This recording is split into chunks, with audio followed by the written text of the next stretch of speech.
Mukhang hindi niya naiintindihan ang kanyang mga sinasabi ron. Katulad ng sinabi natin, at sinabi po ng Pangulo kahapon, ang pagsasampa po ng kaso ay hindi pang optics lang. Kailangan po talaga ng ebidensya. Hindi po ibig sabihin ka po siya ay dinamay, at alam po natin, at alam din po ng Pangulo na siya ay walang kinalaman dito, at siya pa po mismo ang nagsimula ng pag-iimbestiga ng mga anomalyang flood control projects.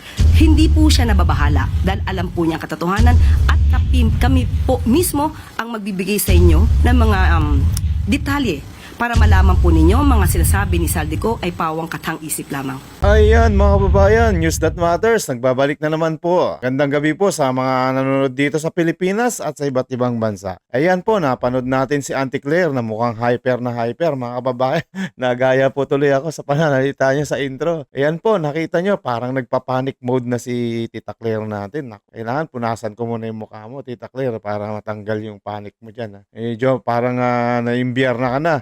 Pero bago tayo mag-umpisa mga kababayan, isang share, like, subscribe lamang po para mapanood po natin tong si Auntie Claire dito sa panic mode press conference niya mga kababayan. Claire Caso, the Palace Press Officer. Ooh, alright. Magandang araw, Malacanang Press Corps. Let's go. Katatapos lang mag-ulak ng Pangulo kahapon ng mga nagawa upang mapanagot ang lahat ng sangkot. Sa loob lamang ng 3 buwan matapos ibunyag ni Pangulong Ferdinand R. Marcos Jr. ang mga irregularidad sa mga maanumalyang flood control projects ng bansa, marami na ang mga lumutang na personalidad at ang kanilang mga di umanong kinalaman dito. Kabilang narito ang dating kongresistang si Zaldico. Ang pagkakasangkot ng pangalan ni Zaldico ay bunga ng mga ebidensya, mga testimonya at mga di umanong pagpapayaman niya na makikita sa mga ari-ariang naipundar nila. Dahil lumiliit na ang ko, kailangan niyang umiwas at iiwas ang sarili at mag-name drop kahit walang katibayan at laway lang ang puhunan. Para masagip ang sarili sa paratang ng pagnanakaw sa kaban ng bayan at mapalitaw na siya ang biktima, siya ay magtatahi ng maling kwento laban sa ibang tao. Magtuturo ng iba, puwera ang sarili niya, kahit na ang ari-arian niya at ng kanyang pamilya ay nagsusumigaw ng ebidensya laban sa kanya. Ang kanyang naging pahayag, mas nagbunga pa ito ng maraming katanungan, imbes na sagutin ang kanyang papel dito sa sinasabing anomalya. Lahat ng mga sinasabi ni Zaldico ay pawang mga imbento lamang, walang basihan, walang ebidensya. Umuwi muna siya sa Pilipinas at sumpaan ang kanyang mga sinabi at harapin ang mga demanda o kaso laban sa kanya. Pakatandaan natin, nagsimula ito sa sinabi ng Pangulo sa kanyang Zona 2025. Mahiya naman kayo. Bakit niya pasisimulan ang malalimang pag-iimbestiga? Mag-establish ng ICI, Independent Commission to investigate the anomalous facts and other infrastructure kung ang Pangulo ay may kinalaman dito. Logic! Hindi ba dapat na iiwasan niya ang issue nito kung siya mismo ang mapapasok? Ang investigasyon na sinimula ng Pangulo ay unti-unti nang nagbubunga. Malinaw na ang mga pangyayari. Papalapit na ng papalapit. Wow. Iyan ang gusto ko sa iyo, Tita Claire. Auntie Claire pala, Auntie Claire, yan ang gusto ko sa iyo. Kasi alam nyo, Tita Claire, Auntie Claire na lang, Auntie. Alam nyo, Auntie Claire, yan ang gusto ko sa inyo. Alam nyo yung fighting spirit ninyo. Kahit alam nyo bugbog sarado na kayo, lumalaban pa rin kayo. Pero wala pa rin kayong panama. Pagdating sa huli, naghihintay na yung private jet nyo papuntang Dahig. Doon na kayo matutulog. Magbakasyon muna kayo. Darating din yung panahon. Kami din yung tatawa sa inyo. Sige, habang nasa pwesto kayo, galingan nyo yung magpalusot. Tayo sa katotohanan. Kaya't pinipilit ilihis upang makaiwas ang mga tunay na may sala sa katarungan. At handa na po akong tugunan ng inyong mga katanungan. Marisol Halili from TV5. Yun. Yusek, magandang hapon po. So ano po ang plano natin kay Congressman Zaldico? Because I understand ang sinabi ni Presidente, we cannot cancel his passport. Pero ano po yung plano natin ngayon para mapauwi siya dito sa Pilipinas? Ito po ay nasa kamay na rin po sa ating pagkakaalam ay may pending na po mga complaints na naisampa sa kanya. At sana po ay mapabilis na rin po ng ombudsman ang mga pagresolba sa mga kaso na ito at kung sila ay makakapagrekomenda, kung ano man naman i-recommend nila for dismissal or Sandigan Bayan, sana mapabilis na rin po. Kasi ang taong bayan po ay naghihintay na rin ng mabilisang aksyon. Hindi po siya mapapauwi sa ngayon dahil ang naaayon po sa batas, ang hindi pa po nakakasuhan at tinuturing na pugante dahil wala pa pong warrant of arrest na nai-issue ang court o kaya ay siya naman ay hindi pa naman convicted at siya'y tumakas. At hindi natin masasabi na yung kanyang passport ay naisagawa at nai-issue ng, through a fraudulent act. So wala po pa kasi basehan para mag-file ng petition or application for cancellation of passport. Wala na, naghang up na yung utak ni Auntie Claire. Kasi lahat ng sinasabi niya, mga kababayan, is lahat, alam na kasi na-briefing na po yan ng ating presidente na huwag kang magsasabi. Siyempre, huwag kang magsasabi ng katotohanan. Kung kailangan natin, gagawin natin lahat na magsinungaling tayo hanggat hindi pa dumarating si Zaldico. Kapag dumating yan, patay tayo. Yan ang sasabi ni BBM, mga kababayan. Kaya grabe, si Romualdez, napakasarap buhay. Nagtatago lang, mga kababayan. Nagtatago dito sa likod ni BBM, no? Talagang baby boy. Ni Zaldico ang DOJ at malamang po madismiss po ito ng korte kung hindi po bibigyan ng basihan sa pagkakasila ng passport. Meron po kasing mga opinion like that of Senator J.V. Ejercito na once na considered as a national security threat, pwede naman na pauwiin at kanselahin yung pasaporte kahit na wala pang direktang kaso. Do you consider him as a threat? Or at least Ang kaso po na ipapataw sa kanya or malamang na maisa pa sa kanya ay patungkol lamang po sa graft and corruption, maybe plunder, hindi po natin alam kung ano magiging kaso dito. But hindi po ito sa ating palagay ay makukonsidera na issue about national security. So yun po. Sunod na tanong mula kay Raquel Bayan, Radyo Pilipinas. Yes, sir. Good afternoon. Isa po din sa mga accusation ni Zaldico, si Pangulong Marcos umano po, yung nag-utos ng 100 billion peso insertion, na karating na po kaya ito kay Pangulong Marcos. What was his reaction po? Opo, at ang updated naman po ang ating Pangulo at katulad naman po sinabi ni Secretary Mina, hindi po obligasyon at wala pong papel ang Pangulo sa sinasabing insertion. Sabi nga po nila, kung ang Pangulo ayon na rin sa sinabi ni Zaldico ay hari daw. Bakit po kaya sa insertion pa ilalagay 100 billion pesos kung pwede naman po itong isama mismo sa NEP? So doon po ay katakataka at alam natin na mukhang may gumawa ng kanyang salaysay at mukhang hindi niya naiintindihan ang kanyang mga sinasabi ron. Sunod na tanong mula kay Ivan Mayrina, GMA News.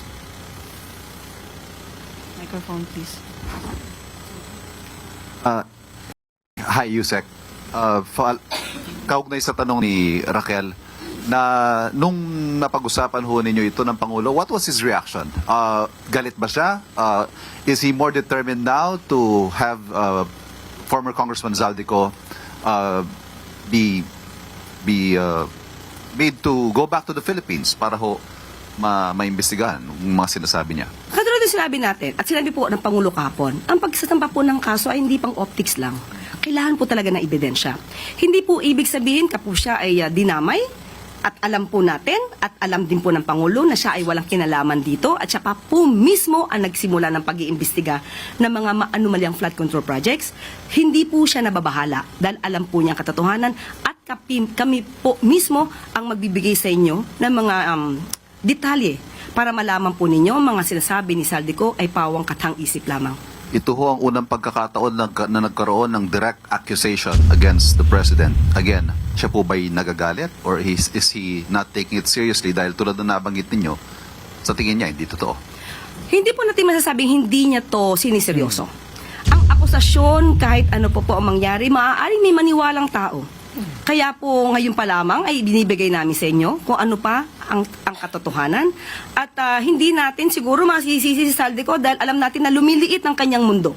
Kaya nga ang sabi po natin sa kanya, siya po ay maaaring umuwi rito, mas magandang umuwi siya rito, at kanya po itong isalaysay.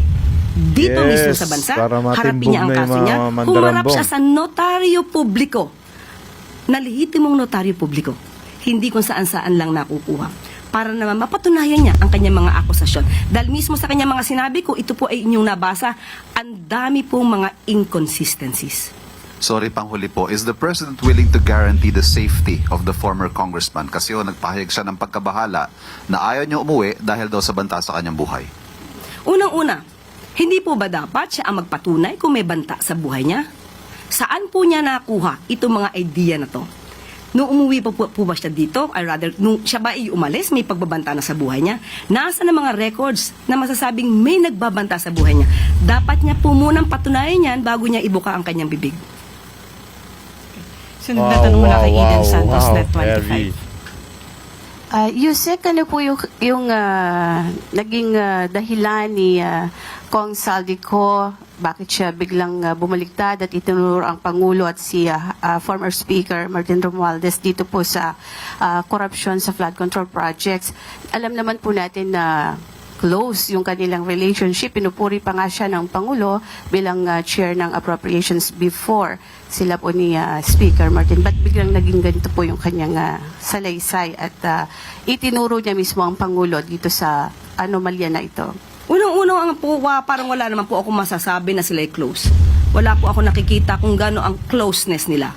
So maaari, pagdating sa trabaho, sila ay nagkakausap, pero kung sasabihin niyo po ang kanilang relasyon ay close, hindi po yan natin masasabi at wala pa po makakapagpatunay ng ganyan. Unang-una po kung anong dahilan niya, yan po ang magiging trabaho ng mga matitinong mga media practitioner. Kayo po ang magtanong sa kanya. Bakit siya nagsasabi ng mga ganitong kwento at hanapan niyo po siya ng ebidensya? Dahil kung kami po ang tatanungin niyo, hindi namin alam kung bakit siya nagsasalita ng kasinungalingan. Most probably, para itawid ang kanyang sarili at sabihin wala siyang kasalanan. Yun ang pinaka-basic reason. Pero kung ano pang mas malalim na dahilan niya, kayo na po ang magtanong sa kanya. Ano po yung Si Saldico dito mga kababayan, yung ginawang panakip-butas dito sa dalawang magpinsan na to na mastermind talaga. Tatlo silang mastermind kaso yung isa bumaba na, tumiwalag. Ngayon, itong dalawa naman, talagang doon mo makikita na tinabla nila tong si Saldico. Kaya si Saldico, lahat ng kawatan ni BBM, kapag napatunayan na totoong si BBM may kasalanan dito, may paglalagyan tong si Auntie Claire. Kasama na lahat yan, sila Remulla, lahat ng administrasyon niya. Kulong lahat yan sa The Hague, mga kababayan. ini-expect ng Pangulo na implikasyon itong paglantad ni Saldico at pagturo mismo sa kanya sa anomalyang ito, lalo't ang taong bayan po ay sinasabing galit na nga sa nangyayaring matinding korupsyon po sa gobyerno? Ang implikasyon pong nakikita natin ay mas magagalit ang mga tao kay Saldico dahil sa kanyang pagsisinungaling. Makikita natin na lahat ng kanyang sinabi, katulad na nga ng mga ekspertong sinabi, bakit kailangan pa na mag-insert ng 100 billion pesos samantalang kaya namang isama ito sa NEP. So doon pa lamang po, dapat magalit talaga ang tao dahil marami nagsisinungaling para maisalba ang kanilang sarili. Salamat. Next question mula kay Christian Yosores, DZMM. Hi, Yusek. May mga ulat po na lumabas sa social media na nagpatawag di umano ng meeting si Pangulo sa kanyang security cluster. Is the palace in panic mode dahil so posible po na mag-spark na naman ng panibagong public outrage yung expose ni dating congressman ko? Wala po ako nabalita ang ganyan. At ako sino po ang nagsabi niyan, muli, patunayan po niya. Tayo po nga ay dapat napunta ng Intramuros Hindi po ba? At meron doong event. So, wala pong panic mode na tayong pinag-uusapan. Kailangan lang po nating magkaroon ng press briefing ngayon para po maipaliwanag sa mga kababayan natin kung sino ba talaga ang nagsisinungaling. So, Mr. Saldico, mas maganda po, umuwi kayo dito. Kung maaari, sabayan nyo na rin po yung ibang mga fugitive na nagtatago sa ibang bansa. Last two. Wow, mga kababayan, nagkakalaglagan na talaga, ano? Pagkatapos ng yung samahan nila, yung tatlo sila dati, nagpapakasarap na mangulimbat ng pera. Ngayon inaas nila itong siko. Ganyan na lang ang trato nila. Eh kung ganyan din lang ang trato nila kay Coma, what din na lang nila pauwiin dito para magkabistuhan na. Eh kaso, ayaw pauwiin ni BBM mga kababayan at yung pinsan niya. Siyempre, sahabit sila dito. Di ba? Tactics nila yan eh. Na ginawa nilang ano to, panakip butas eh. Kawawa naman to si Saldico lang dahil dito sa dalawa. Awa-awa. Questions, first from Katrina Domingo, ABS-CBN. Undersecretary, ano po yung balak ng palasyong gawin to address Zaldico's accusations aside from denying it? Does the palace intend or the president intend to file charges against him? Depende po. May part 2 pa, sabi niya. Abangan ang part 2. Abangan ang Parang part part 2. 1 pa lang to. Part 3, So part 10. malamang gagawa na naman to ng panibagong Tapos kwento na kayo nun. dahil nadinignan niya kung anong sinabi natin. So abangan natin kung ano na namang tahitahing kwento ang inyong madidinig mula sa kanya. Kaya, Sorry, ma'am. be cautious. Now, follow-up question. As mentioned earlier, Zaldico's statements might spark a fresh outrage from the public. How concerned is the president with the upcoming INC rally over the weekend? Alam ko naman po na ang mga miyembro ng INC Uwe. ay matatalino, makadiyos, makabayan. Kaya nga, So alam mag-resign po na nila kayo. kung sino nagsisinungaling at alam po nila kung sino ang tunay na nagtatrabaho para sa bayan. So yun lamang po. Tandaan natin, walang ganyang karaming air assets ang Pangulo. Last question mula kay Vance Fernandez. Good afternoon, ma'am. Do you have any idea who is behind this tell-a-lie accusation? May naiisip ba ako? Mahirap magsalita. Pero minsan, kayo mismo mag-iisip, sino kaya ang nasa likod nito? Yes, Yung mga obstructionists, destabilizers, o lumiliit lang siguro talaga ang mundo ni Saldico dahil siya po ay siya po mismo ang naiipit sa mga aksyon na mismong siya ang gumawa. Thank you, Yusek Claire. Okay, go. Okay. Ma'am, last na lang po. May we have your reaction about the statement of VP Sara saying na paranoid na raw yung administration, especially now na madaming rally yung nangyayari, and yung pagkontra niya doon sa sinabi ng Pangulo about the status of our economy. Okay, unang-una po, paranoia. Ang paranoia, sabi po nila, ay direct cause ito ng emotional outburst. Meltdown. Hindi po nagme-meltdown ang ating Pangulo. Nagkataon lang po, syempre po, kapag ka po may mga issue, may nababalitaan, may mga nagre-report na di umanong may gustong magpabaksak sa gobyerno, ano po ba ang dapat gawin ng gobyerno? Matulog? Manahimik? Mag-relax? Kailangan po ito mamonitor. Hindi naman po ibig sabihin na ito ay may katotohanan, but still, hindi po to dapat na tinutulugan. Patungkol po doon sa, again, Maricel, ano yung second? Sa economy, kinontra niya yung statement ni President. Sa ekonomiya. Tandaan po natin, inamin po natin na naaapektuhan ng economic growth. Bakit? Dahil sa marami pong naging kalamidad. At may issue din po patungkol dito sa korupsyon.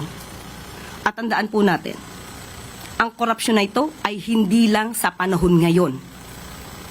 Panahon pa po nung nakaraang administrasyon.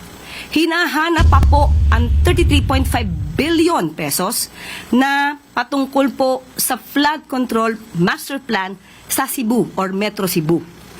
Isa po ito na dapat imbestigahan. Nakakakos din po ito sa ating ekonomiya. Maraming anomalya na dapat nating malaman, pati yung mga ghost projects na inamin naman ng dating Pangulong Duterte. So lahat ng kalat nung nakaraan, ngayon po natin nililinis.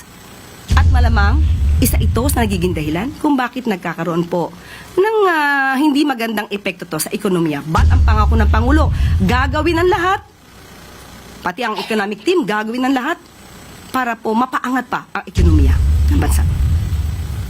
Yusek Claire.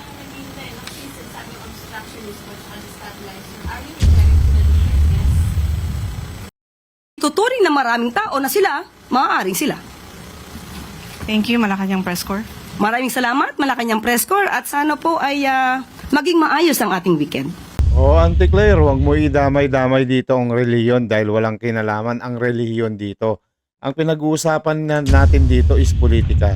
Kaya sabihin mo dyan sa amo mong si Bonget Jr., na mag-resign na po siya kasi ang punong-puno lang ng kasinungalingan yung tinuturo niya sa'yo. Walang magandang maidulot yung tinuturo niya sa yung mga kasinungalingan. O hanggang dyan na lang ho tayo mga babayan. Maraming salamat po. News That Matters po. Lagi po kayo nag-iingat and God bless.